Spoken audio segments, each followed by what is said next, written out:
ನೋಡಿ, ದೇವೇಗೌಡರ ಪತ್ನಿ ಚೆನ್ನಮ್ಮ ನಮ್ಮೆಲ್ಲರನ್ನೂ ಕೂಡ ಅಗಲಿದ್ದಾರೆ. ನಾಳೆ ಅವರ ಅಂತ್ಯಕ್ರಿಯೆ ನಡೆಯುತ್ತೆ ಹಾಸನದ ಹೊಳೆನರಸೀಪುರದಲ್ಲಿ. ಅವರಿಬ್ಬರ ಬಾಂಡಿಂಗ್ ಯಾವ ರೀತಿ ಇತ್ತು ಅಂತ ಹೇಳಿದ್ರೆ, ಪ್ರತಿಯೊಬ್ಬರು ಕೂಡ ಇದ್ರೆ ಗಂಡ ಹೆಂಡತಿ ಈ ರೀತಿ ಇರಬೇಕು. ನಾವು ರಾಜಕೀಯವನ್ನು ಬಿಟ್ಟು ಮಾತನಾಡೋದಾದರೆ ಎಂತಹ ಸಂಕಷ್ಟದಲ್ಲೂ ಕೂಡ ಕೈ ಬಿಡದ ಸಂಗಾತಿ, ಧೈರ್ಯ, ತಾಳ್ಮೆ, ತ್ಯಾಗದ ಪ್ರತೀಕ ಅಂತ ಹೇಳಿದ್ರೆ ಅದು ಚೆನ್ನಮ್ಮನವರು. ದೇವೇಗೌಡರ 7 ದಶಕಗಳ ಪಯಣಕ್ಕೆ ನೆರಳಾಗಿದ್ದಂಥವರು ಚೆನ್ನಮ್ಮನವರು. ಎಂತಹ ತುರ್ತು ಪರಿಸ್ಥಿತಿಯ ಸಮಯದಲ್ಲೂ ಕೂಡ ದೇವೇಗೌಡರು ಜೈಲು ಸೇರಿದಾಗ ಇಡೀ ಕುಟುಂಬ ಆರ್ಥಿಕವಾಗಿ, ಸಾಮಾಜಿಕವಾಗಿ ಸಂಕಷ್ಟಕ್ಕೆ ಸಿಲುಕಾಕೊಳ್ಳುತ್ತೆ.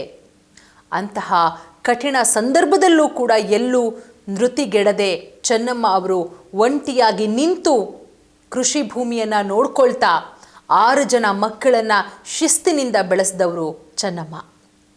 ರಾಜಕೀಯದ ಮಹಾ ಚದುರಂಗದಾಟದಲ್ಲಿ ಗೆದ್ದು ಬೀಗುವ ನಾಯಕರ ಯಶಸ್ಸಿನ ಹಿಂದೆ ಪ್ರಚಾರದ ಬೆಳಕಿನಿಂದ ದೂರ ಸರಿದು ನಿಲ್ಲುವ ಕೆಲವು ಮಹಾನ್ ಚೇತನಗಳಿರುತ್ತೆ. ಅಂಥವರಲ್ಲಿ ಚೆನ್ನಮ್ಮ ಮೊದಲಿಗರು, ಮೊದಲನೇ ಸ್ಥಾನದಲ್ಲಿ ನಿಲ್ತಾರೆ. ಮಾಜಿ ಪ್ರಧಾನಿ ಎಚ್.ಡಿ. ದೇವೇಗೌಡರ 72 ವರ್ಷಗಳ ಸುದೀರ್ಘ ರಾಜಕೀಯ ಮತ್ತು ವೈಯಕ್ತಿಕ ಪಯಣದಲ್ಲಿ ಅಂತಹ ಮೌನ ಶಕ್ತಿಯಾಗಿ ನಿಂತವರು ಅವರ ಧರ್ಮಪತ್ನಿ ಚೆನ್ನಮ್ಮ.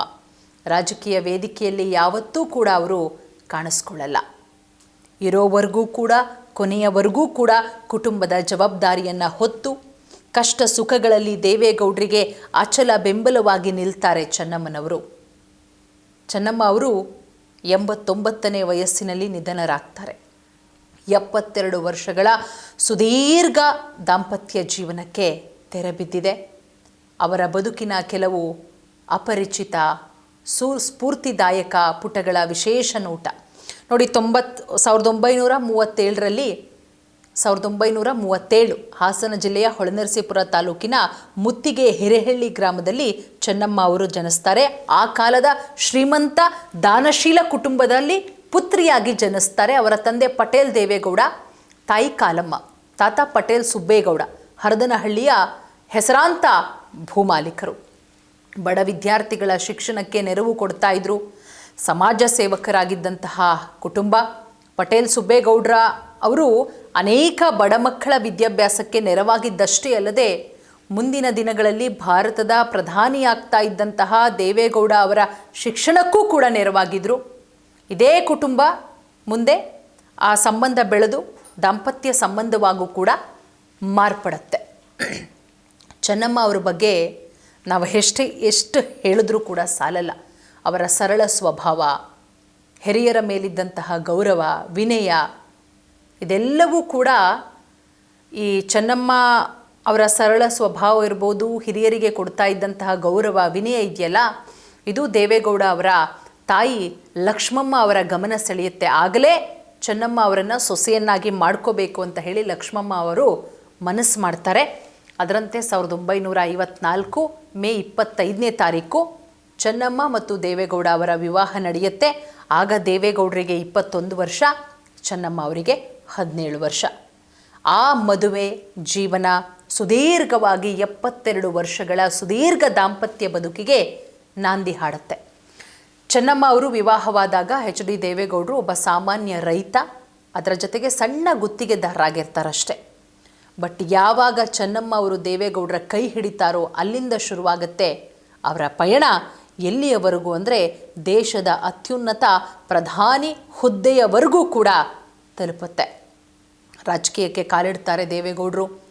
ಗ್ರಾಮ ಪಂಚಾಯಿತಿ ಸದಸ್ಯರಿಂದ ಆರಂಭ ಮಾಡಿ ಶಾಸಕರಾಗಿ, ಸಚಿವರಾಗಿ, ಮುಖ್ಯಮಂತ್ರಿಯಾಗಿ, ಅಂತಿಮವಾಗಿ ದೇಶದ ಪ್ರಧಾನಿಯಾಗೋವರೆಗೂ ಕೂಡ ಪ್ರತಿಯೊಂದು ಹಂತದಲ್ಲೂ ಚೆನ್ನಮ್ಮ ಅವರ ಬೆಂಬಲ ದೇವೇಗೌಡರ ಮೇಲೆ ಇರುತ್ತೆ. ಪತಿಯ ಅಧಿಕಾರ ಹೆಚ್ಚುತ್ತಾ ಇದ್ದಂತೆ ಚೆನ್ನಮ್ಮ ಅವರ ಸರಳತೆ ಯಾವತ್ತೂ ಕೂಡ ಬದಲಾಗಲ್ಲ. ನೋಡಿ, ಪತಿ ಅಧಿಕಾರ ಹೆಚ್ಚುತ್ತಾ ಇದ್ದಂತೆ ಬೇರೆ ರೀತಿಯಲ್ಲಿ ಬದಲಾಗ್ತಾರೆ ಹೆಣ್ಮಕ್ಳು, ಅಂದರೆ ಅಹಂಕಾರ, ದರ್ಪ. ಬಟ್ ಚೆನ್ನಮ್ಮ ಅವರು ಆ ರೀತಿ ಆಗಲಿಲ್ಲ. ಪತಿ ಮೇಲೆ ಏರ್ತಾ ಇದ್ದಂತೆ ಅವರ ಸರಳತೆಯೂ ಕೂಡ ಜಾಸ್ತಿ ಆಗುತ್ತೆ. ಹಳ್ಳಿ ಸೊಗಡು, ಮಣ್ಣಿನ ಮಗಳ ಗುಣ ಯಾವತ್ತೂ ಕೂಡ ಬಿಟ್ಕೊಟ್ಟಿಲ್ಲ, ಉಳಿಸ್ಕೊಂಡಿಲ್ಲ. ಹಾಗಾಗಿ ಎಂಥದ್ದೇ ಸಂದರ್ಭ, ರಾಜಕೀಯದ ಏಳು ಬೀಳು, ಏನೇ ಟೀಕೆ ಟಿಪ್ಪಣಿಗಳು, ಸೋಲುಗಳು ಎಲ್ಲದರ ನಡುವೆ ಸದಾ ಗೌಡರಿಗೆ ಬಲವಾಗಿ ನಿಂತಿದ್ದವರು ಚೆನ್ನಮ್ಮ ಅವರು. 72 ವರ್ಷಗಳ ದಾಂಪತ್ಯದಲ್ಲಿ ಯಾವತ್ತೂ ಕೂಡ ರಾಜಕೀಯ ನಿರ್ಧಾರಗಳಲ್ಲಿ, ದೇವೇಗೌಡರು ತೆಗೆದುಕೊಳ್ಳುವಂತಹ ರಾಜಕೀಯ ನಿರ್ಧಾರಗಳಲ್ಲಿ ಯಾವತ್ತೂ ಕೂಡ ಚೆನ್ನಮ್ಮ ಅವರು ಹಸ್ತಕ್ಷೇಪ ಮಾಡಲಿಲ್ಲ. ದೇವೇಗೌಡರ ಪ್ರತಿ ಹೆಜ್ಜೆಯ ಬೆನ್ನೆಲುಬಾಗಿ ಸಾರ್ವಜನಿಕ ಕಾರ್ಯಕ್ರಮಗಳಲ್ಲಿ ಅತೀ ವಿರಳವಾಗಿ ಕಾಣಿಸ್ಕೊಂಡ್ರು. ಮನೆಯ ಜವಾಬ್ದಾರಿಯನ್ನು ಸಂಪೂರ್ಣವಾಗಿ ನಿಭಾಯಿಸಿ ಆ ತಾಯಿ ಇವತ್ತು ಎಲ್ಲರನ್ನ ಬಿಟ್ಟು ಹೊರಟೋಗಿದ್ದಾರೆ. ಬಟ್ ಆ ಭಗವಂತ ದೇವೇಗೌಡರಿಗೆ ಶಕ್ತಿ ಕೊಡಬೇಕು ಅನ್ನೋದೇ ನಾವು ಕೂಡ ಕೇಳ್ಕೊಳ್ಳೋದು. ಸೊ ನಾಳೆ ಚೆನ್ನಮ್ಮ ಅವರ ಅಂತ್ಯಕ್ರಿಯೆ ನಡೆಯುತ್ತೆ. ಬೆಳಗ್ಗೆಯಿಂದನೂ ಕೂಡ, ನಿನ್ನೆಯಿಂದನೂ ಕೂಡ ಸಾಗರೋಪಾದಿಯಲ್ಲಿ ಬಂದು ಚೆನ್ನಮ್ಮ ಅವರ ದರ್ಶನವನ್ನು ಪಡ್ಕೊಂಡಿದ್ದಾರೆ. ಸೊ ಆ ತಾಯಿಗೆ ಆ ಭಗವಂತ ಶಾಂತಿ ಕೊಡಲಿ ಅಂತ ಹೇಳಿ ನಾವು ಕೂಡ ಕೇಳ್ಕೊಳ್ತೀವಿ.